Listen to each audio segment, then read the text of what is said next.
குரோவோட ஐபிஓக்கு SEBI வந்து approval வந்து கொடுத்துட்டாங்க. சோ குரோவோட ஐபிஓ வரப்போகுது அப்படின்றது தான் வந்து நியூஸா இருக்கு. இன்னைக்கு டாக் ஆஃப் த டவுன் அதுவா தான் வந்து இருக்கு. 6000 கோடியில இருந்து 8000 கோடி வந்து நீங்க வேல்யூஷன்ஸ் வந்து நீங்க எடுத்துக்கலாம் அப்படின்னு சொல்லி வந்து சொல்றாங்க.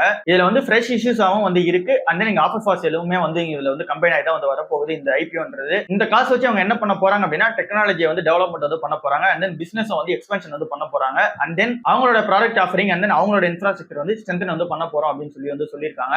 இந்த கம்பெனி 2016 வந்து ஆரம்பிக்கப்பட்ட ஒரு கம்பெனியா இருக்கு. இந்த கம்பெனியோட பேரண்ட் கம்பெனி யாரு அப்படின்னா billion brains garage ventures private லிமிடெடா வந்து இருக்காங்க. இந்த கம்பெனி இந்தியன் ஸ்டாக் புரோக்கிங் பிளாட்ஃபார்ம்ல வந்து பார்க்கும்போது 26% மார்க்கெட் ஷேர் வந்து ஓன் பண்றாங்க. இந்த கம்பெனியோட ரெவன்யூ ப்ராஃபிட் எல்லாமே வந்து பார்க்கும்போது ஃபினான்ஷியல்ஸ் ஓகே அப்படின்ற மாதிரி தான் வந்து இருக்கு. பட் இந்த கம்பெனிக்கு எது வந்து சேலஞ்சா அமையுது அப்படின்னா 6 லட்சம் கிளைண்ட்ஸ் வந்து இந்த 2025 ஸ்டார்டிங்ல இருந்து இப்போ வரைக்கும் வந்து வெளியே போயிருக்காங்க. அதாவது க்ரோல இருக்க ஆக்டிவான யூசர்ஸ்ல 6 லட்சம் பேர் வந்து வெளியே போயிருக்காங்க. அதாவது இந்த ஷேர் மார்க்கெட்ல வந்து வரவே இல்லை. இது நம்ம ஏஞ்சல் ஒன் ஜெரோதோ கம்பேர் பண்ணும்போது இது ரொம்பவே அதிகம். ஏஞ்சல் ஒன் ஜெரோதோலாம் 4,50,000 3,50,000 அப்ஸ்டாக்ஸுமே அந்த ரேஞ்சில் தான் வந்து இருக்காங்க. பட் இந்த கம்பெனிக்கு 6 லட்சம் கிளைண்ட்ஸ் வந்து வெளியே போயிருக்காங்க.